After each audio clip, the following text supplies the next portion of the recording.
The only person you need to be good enough for is yourself. The only person you need to be good enough for is yourself. तपाईका लागि पर्याप्त राम्रो हुन आवश्यक एकमात्र व्यक्ति आफै हो. Nobody can make you happy. Only you choose to be happy or not. Nobody can make you happy. Only you choose to be happy or not.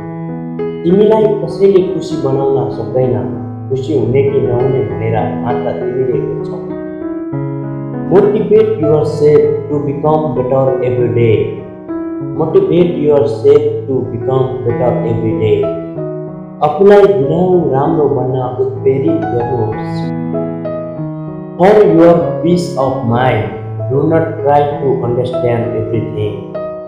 For your peace of mind, do not try to understand everything. तपाईको मनको शान्तिको लागि सबै कुरा बुझ्ने प्रयास नगर्नुहोस्.